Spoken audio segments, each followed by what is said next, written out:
Hey everyone, and welcome to Already Cancelled. I am Peter, that is Connor, and we are going to talk about Star Trek Season 1, Episode 13. It's called The Conscience of King. Full spoilers for the episode, as always. So, I actually really like this one.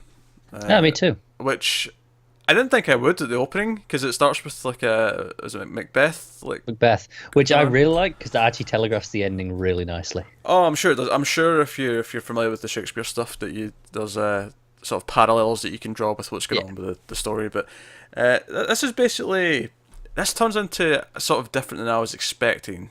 It Mm. kind of basically there was this dictator who ended up murdering a lot of people in this food crisis on a planet years ago Yes, for what he believed was the right reasons. for what he would believe was the right reasons, and there was only 9 witnesses who ever actually saw his face, like saw what he looked like.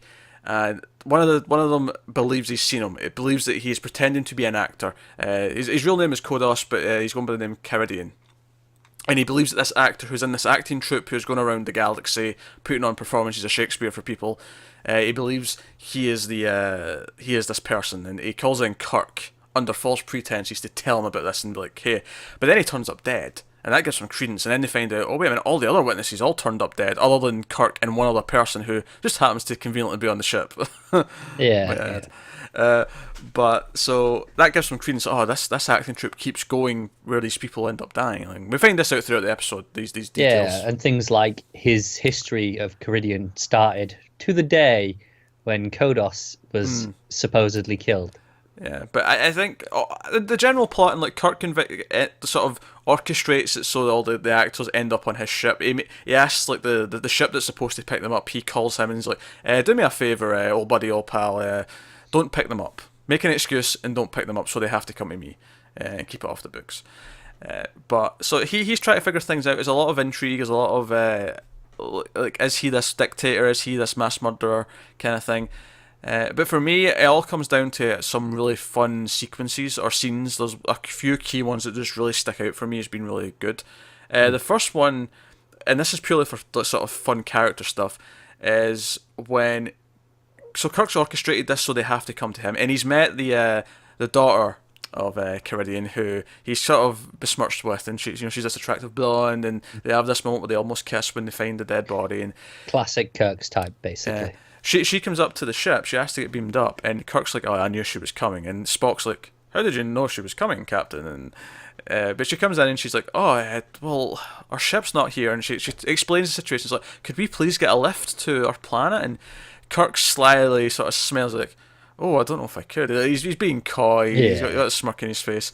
But the whole time, the camera keeps cutting back to Spock, who knows something's up, something's not quite right, and he's just kind of like, yeah, it's got that quizzical look. yeah, he's got the eyebrow up, and the whole time I was just I was just kind of giggling to myself this entire scene. It was so much fun.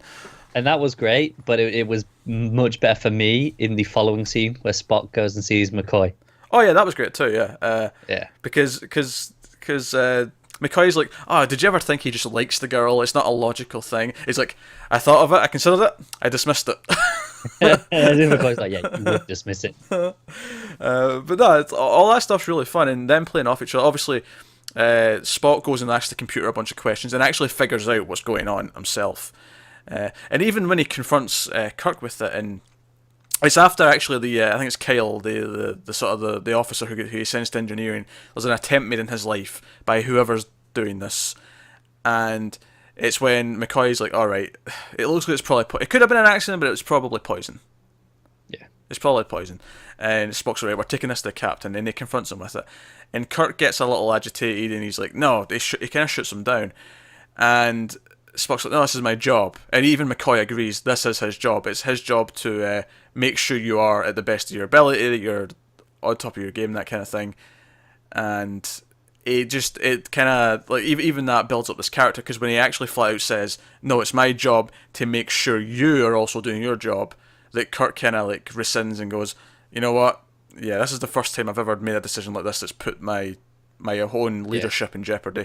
I'm not sure if that's true. I almost want to go back and like watch the rest of the episodes again, just like, I feel like they are usually for the good of the ship or what he thinks is right. This is a purely selfish one. which Yeah. usually it isn't, at least. Which I like. I like that there's something here that... Because I think what I was worried about at the start of the episode is when big, not quite eye patch, just like a full face Yeah, thing that's part of an eye patch. When he like brings this up and we hear what this is about, is this Kodos guy he killed. I was like, I was worried it wouldn't have the weight that it did, but the debate that came up throughout the episode about him and the is it or isn't, like I like the idea that you essentially, because it's when Spock's talking to McCoy about who he is, and he's explaining. McCoy's like vaguely heard of it, like he's vaguely heard of the incident, and Spock's like, oh, he was this dictator, and he separated like 4,000 people from the other 4,000 and decided who to kill. I'm like, all right, so there's some Hitler parallels going on here, because Spock keeps talking about how he had his own personal standards, and I'm like, all right, so it's kind of like Hitler with the whole Aryan race, and we're going for those parallels.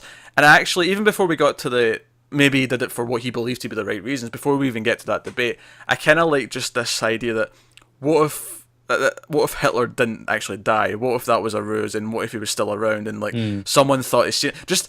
It's weird to say a story like that's fun, but it kind of is. Like, is this evil bastard still around? Is he disguised? Is he really still out there? So just in that side of it, it was fun. Like just that part of it. And we don't even see that this Karidian, we see him obviously in the play at the start, but he's actually off screen for like most of this stuff.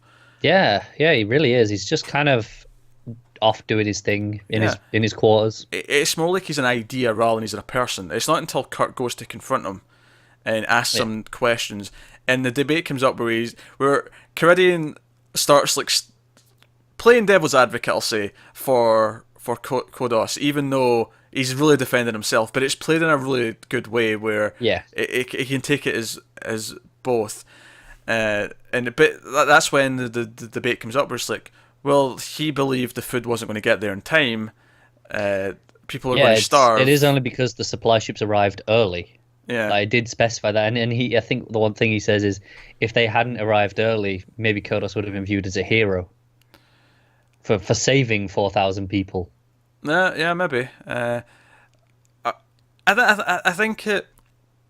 I don't think he would be entirely. Maybe that's just my personal viewpoint coming in here, but I feel like even if it's for the right reasons, just killing 4,000 people it's just cold, is what it is. Yeah, even for the right reasons, it's cold. I feel like some of the people, in the universe might have looked at him and gone, he made a hard decision for his people, and maybe it was for the best ultimately. Like you say, 4,000 people is rough. They don't go into it too much, but they do kind of imply that the selection process, because with the Kyle, the guy, That's his name's Kyle.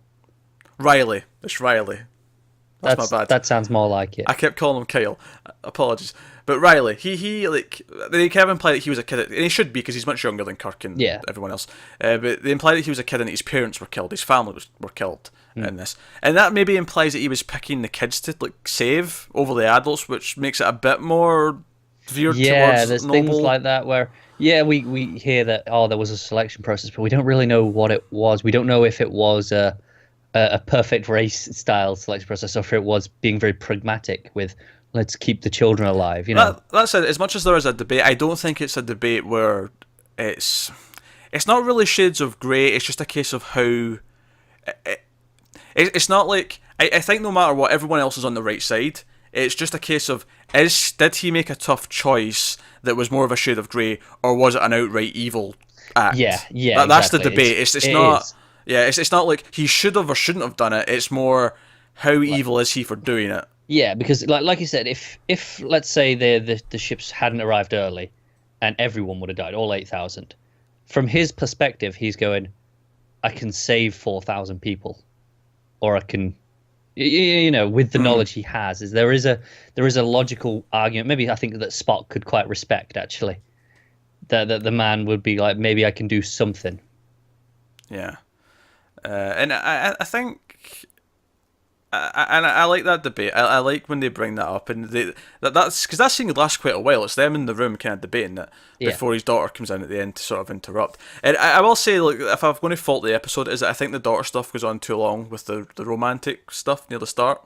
Yeah. Not the stuff in the bridge. The stuff in the bridge was funny because of like Spock's reactions and Kirk acting like he doesn't know. And the stuff at the party. Yeah, the stuff at the party went on a bit too long, and I also think it was really obvious that she was going to turn out to be the bad guy. Yeah. Yeah, pretty much. Again, this is also the Macbeth thing where it's actually the woman. In this case, it was Macbeth's wife, but Oh, really? was actually the mastermind and the evil one of the pair. Yeah, because she turns out to be she's killing all the witnesses, so her father will never be caught. Like she knows Yeah. what happened, and she's trying to cover up his name, and it all comes down because Riley ends up like overhearing it from McCoy when he's doing his report. So he goes to try and kill, and Kirk talks him down. Because one of the Kirk kind of like says, "Oh, we'll give you a lift if you put," even though he wants them to be on the ship, but he's being coy again. And he's like, "Oh, put on a play for the crew. You know, like my men would never forgive me if I don't give them a chance to unwind with a play." So that they're putting on a Hamlet when Riley tries to assassinate him essentially, and then everything comes out, and Kirk overhears the daughter confessing to everything essentially to her father. Yeah. And we kind of end on a dramatic thing where it's very Shakespearean actually, the way she like holds her, because he ends up dying in the shuffle, if you will, when everything goes down on stage, and she ends up holding her dead father and making a monologue to him. It's very Shakespeare in that sense, but it all worked for the episode. And my only real question is at the end of the episode we find out that they've wiped her memory, and so she can live a normal life. And I'm not sure really why that was, from the writer perspective, what the choice was there. Yeah, and I don't think I like it because She's still I feel guilty. like she's guilty. She killed 7 people and tried to kill more. It's like, well, this surely her punishment is that she has to live with that knowledge. Yeah, Things like that.